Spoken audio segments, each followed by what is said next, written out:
Parece que foi esculpido na colina da montanha do Corcovado. Isso é tão maravilhoso. Cristo Redentor e Rio de Janeiro. Um relacionamento único, perfeito, integrador.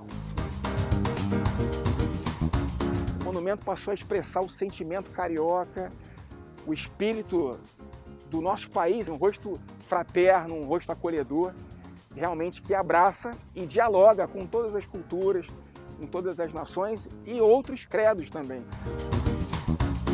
Cristo ele tem essa coisa de bússola dupla, que é muito legal. Você olhando para o Cristo, você olhar para onde o Cristo está olhando, para onde está o braço, você vai saber onde você está na cidade do Rio de Janeiro. Além de ser uma bússola espiritual, né? Às vezes, quando você quer conversar com Cristo, ele está coberto. Cadê você? No alto do Morro do Corcovado, o Cristo Redentor parece estar em cima de um pedestal. É exatamente essa imagem que está no poema do padre francês Pierre-Marie Bosse, de 1903. Ele acabou levando a fama de ter sido o primeiro a pensar em um monumento do Cristo para o local, mas o registro mais antigo dessa ideia é da princesa Isabel em 1888. O projeto só se concretizou décadas depois. Obra pioneira e audaciosa, o Cristo Redentor virou símbolo não só do Rio de Janeiro, mas do Brasil em todo o mundo. E agora completa 90 anos.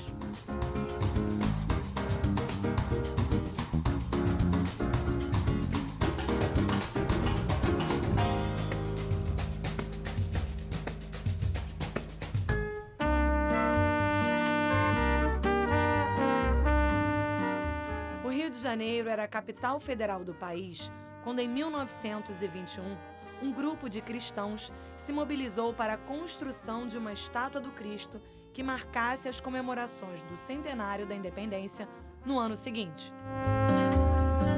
Lançado um concurso, o engenheiro e arquiteto Heitor da Silva Costa foi o vencedor, com um desenho bem diferente do monumento que conhecemos hoje. O Cristo segurando o globo numa das mãos e a cruz em outra das mãos, que, segundo ele, eram os atributos religiosos materiais. A documentarista Bel Noronha é bisneta de Heitor e fez 2 filmes sobre a história do monumento.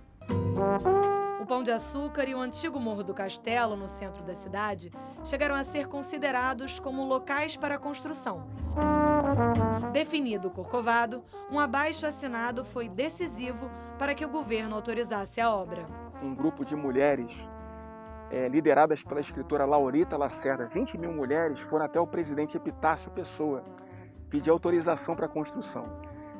Houve algumas resistências de grupos anticlericais, de grupos protestantes, mas, como era a maioria da população que queria, o projeto foi à frente. Muito constrangido, depois de dizer que sim, dizer que não, um monte de questões políticas colocadas, o Epitácio Pessoa acabou dizendo sim à cessão do espaço, do terreno no alto do Corcovado.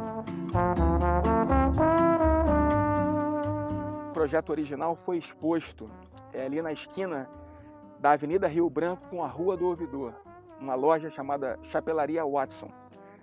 E os cariocas, sempre apaixonados por futebol, olharam aquele Cristo segurando o globo e colocaram um apelido nele, o Cristo da Bola, e pensaram que o globo fosse uma bola de futebol. Então eles não entenderam o simbolismo da cruz e do globo. E aí houve uma crítica forte da Escola Nacional de Belas Artes. O professor Flecha Ribeiro disse, olha, essa estátua, esse projeto como está, ele não é execuível, não dá para ser feito. E a estátua não vai ter visibilidade a grandes distâncias. Heitor da Silva Costa acabou alterando o desenho com a ajuda do pintor Carlos Oswald. O pai do Heitor morava na praia de Botafogo. E aí ele conta que, estando na casa do meu saudoso pai, a praia de Botafogo, um belo dia ele olha para cima, ele já estava fazendo os estudos, que ele disse que ele andou a cidade inteira em torno do Corcovado. Quando ele olha para o alto do Corcovado, ele vê uma antena de radiotelefonia, uma antena de 40 metros de altura que parecia uma cruz. Daí ele teve a ideia de transformar a cruz que o Cristo segurava no próprio Cristo e o mundo ser representado pela cidade do Rio de Janeiro. Aí ele diz que, na verdade, deixa os atributos materiais para os atributos simbólicos.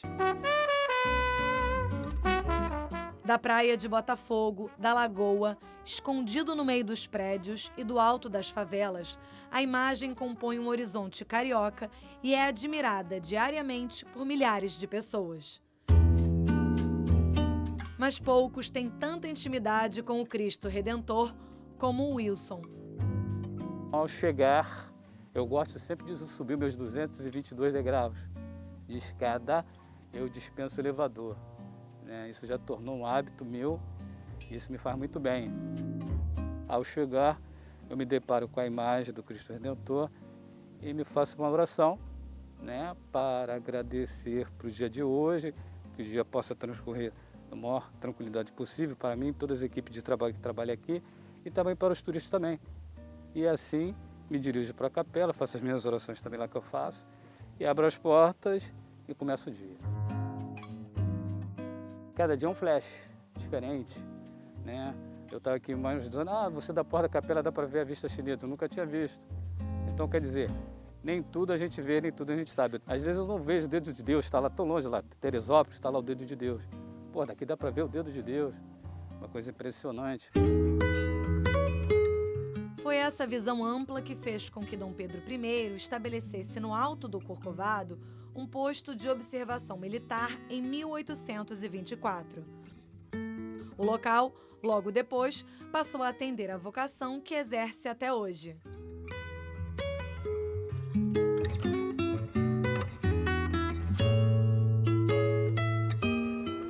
Em 1884 foi inaugurada esta, que é a primeira estrada de ferro voltada para o turismo do Brasil. Se não fosse essa iniciativa de Dom Pedro II, a construção do Cristo Redentor teria sido impossível. Como naquela época não havia estradas para carros e caminhões, todo o material da obra, toneladas de ferro, cimento e areia, além dos trabalhadores, foi transportado de trem até o topo.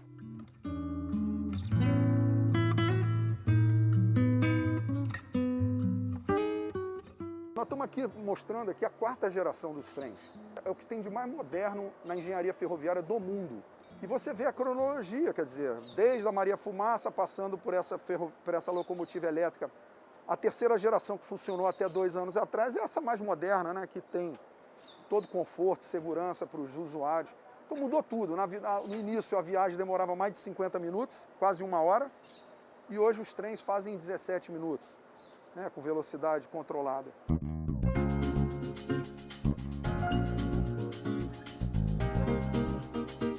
Rubens é maquinista do trem do Corcovado há 37 anos. Quando começou, teve como mestre um condutor da primeira geração de trens, a Maria Fumaça. Conheci o seu Zé da Lata. Quando eu cheguei aqui, eu tinha 18 anos, ele me falava sobre o início dele aqui também com 18 anos. Então ele com 95 anos, eu aprendi muito com ele. Chegou a me mostrar até o local que eles colocavam o carvão, que fica lá em Paineiras. Cheguei a ver as rumas de carvão que usava nesse maquinário a vapor.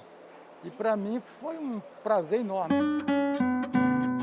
Em 1922, o cardeal Sebastião Leme lançou uma campanha de arrecadação para o financiamento da obra do Cristo. O dinheiro veio das paróquias de todo o Brasil e das ruas. Contribuições vieram de todo o Brasil, até os índios, Bororô, mandaram contribuições. Era aluna do colégio, muito mocinha, e falaram do Cristo que iam fazer e perguntaram se a gente queria fazer doação, e eu me lembro de eu fazendo a doação. Eu acho que foi 5 mil reais. Cada um ganhava esses cartõezinhos. E a gente ia pedia na rua, parava numa senhora. Eu ia para Tijuca, para casa de umas primas, e lá eu andava, todo mundo dá dinheiro, a casa inteira dava dinheiro. Totalmente financiado pela população brasileira, o Cristo Redentor custou 2.500 contos de réis, o equivalente a 9,5 milhões de reais. Valor bem menor do que o da Estátua da Liberdade, que custou 60 mil contos de réis, ou 228 milhões de reais hoje. O que deixou a obra do Cristo mais barata foi a opção de fazer a estrutura em concreto armado, que ainda era uma novidade nas construções. Nesse período, o que você tem como estrutura, muitas vezes, seja das pontes, seja da própria Torre Eiffel, é estrutura metálica. Porque tem uma facilidade até hoje, se você for pensar, qual é a obra que você faz mais rápida? É estrutura metálica, e não em concreto. Então, pensar em fazer em concreto armado aqui em cima, eles foram muito audaciosos. O concreto armado, ele é inventado no final do século XIX por um jardineiro. Início do XX, tem uma estrutura em concreto com os braços abertos em um morro de 700 metros de altura. Vamos nos remeter àquela época e pensar nisso. A execução do projeto foi liderada por Heitor da Silva Costa, mas ele quase teve o nome apagado da história. Segundo um mito que acabou se espalhando, a estátua teria sido um presente da França.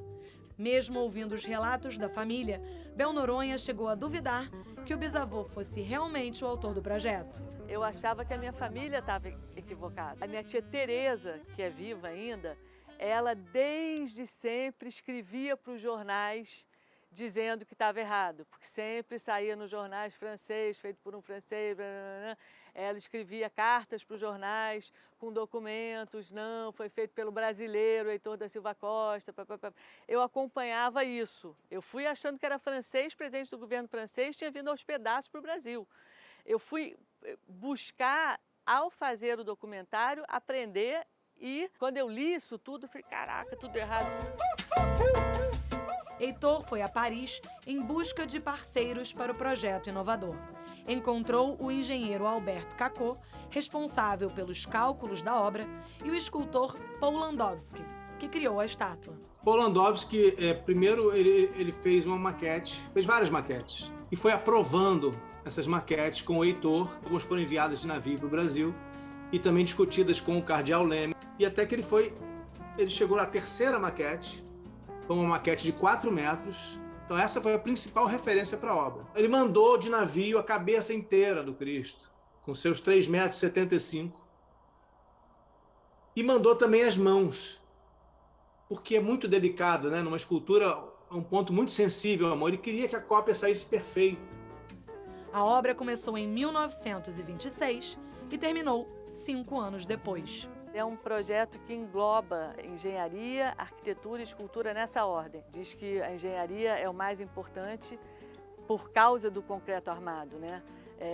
Se não tivessem sido feitos bons cálculos estruturais, despencava aquele braço ali em cima da cabeça de qualquer um. O Cristo Redentor foi inaugurado no dia 12 de outubro de 1931. Uma festa concorrida com a presença do presidente Getúlio Vargas.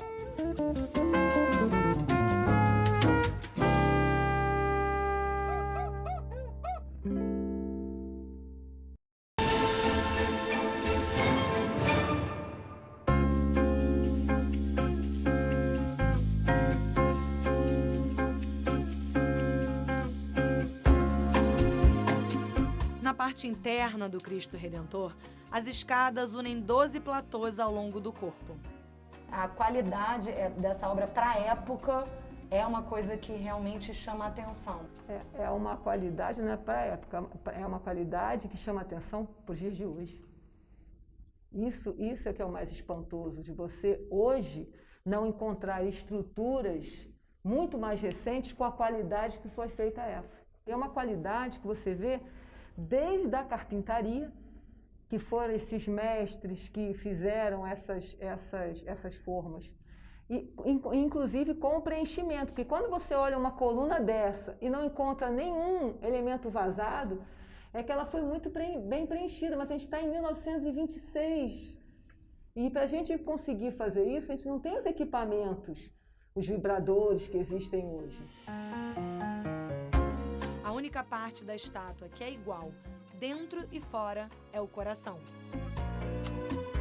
É a única parte que traz um desenho de detalhe com o revestimento em tesselo, é ele pela simbologia por seu coração. No final da construção, na altura de 1929, o cardeal Sebastião Leme pediu que fosse esculpido no peito da estátua, não havia isso no projeto original, a imagem do Sagrado Coração de Jesus. Então, tornou essa estátua, esse monumento, uma versão estilizada do Sagrado Coração de Jesus. E no dia da inauguração do monumento, o Brasil foi consagrado ao coração de Cristo, né? O cardeal Leme proferiu as famosas palavras: Cristo vive, Cristo reina, Cristo impera, Cristo proteja o Brasil de todos os males. Conta a história que o engenheiro e mestre de obras Heitor Levi, que liderou a construção aí do Cristo, teria colocado um vidro dentro do coração com a genealogia da família dele. Isso é o que, historicamente, é o que se fala. A comprovação disso só através de ensaio. Ele botou dentro do coração, num vidro, a sua árvore genealógica, os descendentes e ascendentes. Que colocou lá dentro e concretou dentro do coração do Cristo. E se converteu ao cristianismo como prova de fé. Braço direito de Heitor da Silva Costa, Levi era judeu e se converteu ao catolicismo depois que quase despencou dos andaimes e se salvou. E meu bisavô foi uma pessoa que ele abandonou negócios, família e amigos para se dedicar totalmente, exclusivamente ao Cristo Redentor, ao projeto. Tanto é que ele se mudou para o Cristo Redentor, morou durante 5 anos num barracão junto com os operários, para se dedicar mesmo, de verdade, à construção do Cristo Redentor.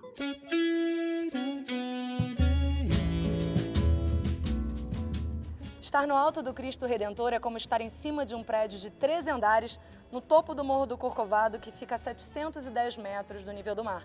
Mas o que mais impressiona aqui não é a altura, e sim a magnitude da estátua e a vista panorâmica da cidade.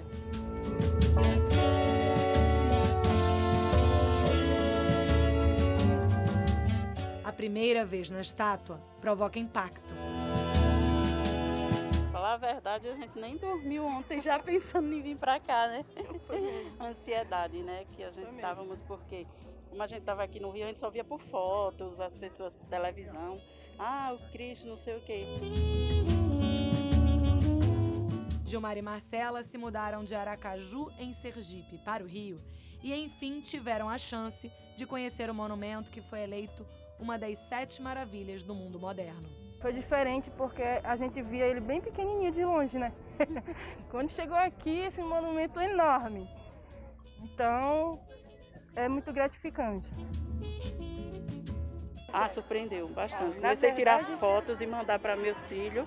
Olha, daqui dá para ver o Maracanã, daqui dá para ver. Caroline, de Indaiatuba, no interior de São Paulo, planejou conhecer o Cristo com a amiga no dia do aniversário. Nem imaginava que o namorado Pedro tinha preparado uma surpresa para ela.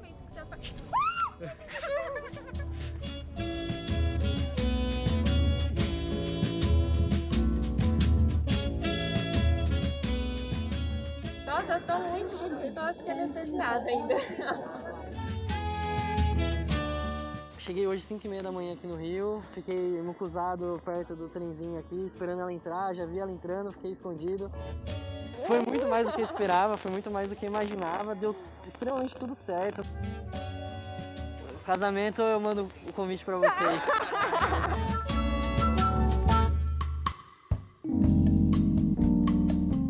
O Cristo está de braços abertos porque no simbolismo religioso é o redentor da humanidade. O monumento é a imagem do Cristo ressuscitado, depois da crucificação, quando ele purifica os pecados do mundo. O tema da redenção é um tema muito rico para a nossa tradição cristã, pois reporta de fato ao Redentor do Universo, a Jesus Cristo. De tal forma que a nossa experiência de fé, ela se integra perfeitamente à experiência do Redentor e um Redentor que se coloca em diálogo com a cultura. Um Redentor que abre, dilata o seu sagrado coração e quer comunicar muitas coisas bonitas. De frente para a Baía de Guanabara, a posição da estátua não foi escolhida à toa.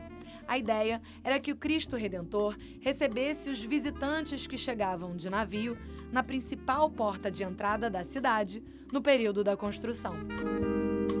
Não tem nenhuma construção nesses moldes, nesse período, com essa audácia que foi o Cristo. Um outro marco é que o Cristo Redentor ele é Art Deco. Ele é a maior escultura Art Deco do mundo. O Art Deco ele é um estilo do início do século XX. Então a gente não tem como ter uma outra escultura Art Deco maior do que o Cristo Redentor, porque o Art Deco marca uma época. É o mesmo estilo de construções como o prédio Rockefeller Center em Nova York, o Chrysler Building. São linhas retas, linhas sóbrias, linhas diretas e modernas. O escultor Paul Landowski era um dos grandes expoentes do movimento Art Deco. O tempo todo ele anotava no diário dele: eu não sei como é que vai dar certo esse sistema dos brasileiros, isso não pode dar certo. Como é que eles vão pegar as minhas maquetes e vão fazer uma cópia da minha maquete lá em cimento? Mas aos poucos ele vai ganhando confiança no trabalho do Heitor, o brasileiro. Não, eu acho que afinal de contas o sistema desse Heitor vai funcionar. Ele foi ganhando confiança e foi vendo que o Cristo ia dar certo e acabou que deu mais do que certo, né?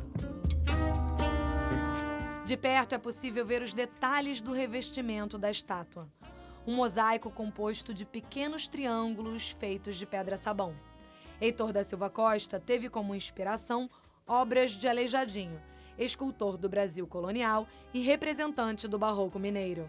Ele usou muito a pedra-sabão, que é a esteatita, que é uma ideia brilhante, Cláudio, porque a esteatita ela é maleável, ela é resistente ao calor e ao frio e à erosão. E havia essa mina na cidade de Carandaí, que forneceu a pedra-sabão que foi usada para revestir todo o monumento. Você fazia o processo de mosaico que é até hoje, né? Que é um papel mais ou menos tipo papel grossinho, né?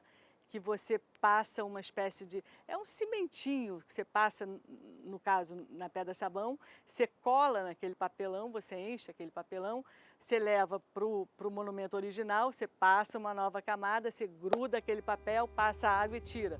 O negativo vira positivo. Todo esse trabalho foi feito por mulheres que se reuniam na casa paroquial. Você ia colando e ajeitando uma na outra, uma até formar um todo. Botava-se os nomes embaixo, enfim, nomes de pessoas conhecidas, futuro marido, futuro noivo, eu botava. Sei lá quem é, fazia uma interrogação, cada uma dizia uma, escrevia qualquer coisinha, qualquer lembrança. Tá lá em cima. Com o tempo, alguns desses triângulos descolaram ou ficaram danificados, assim como outras partes da estátua expostas a variações do clima. A restauração emergencial, feita por uma equipe de 40 profissionais, se concentrou em lugares que apresentavam risco iminente, como trechos do manto, a ponta do dedo direito e a parte frontal da cabeça. A cabeça do Cristo Redentor perdeu num trecho da franja. A gente precisou primeiramente moldar, fazer uma modelagem do que era, tirar a forma desse trecho, para daí depois colocar a argamassa e com a forma pressionar e ter todo o desenho.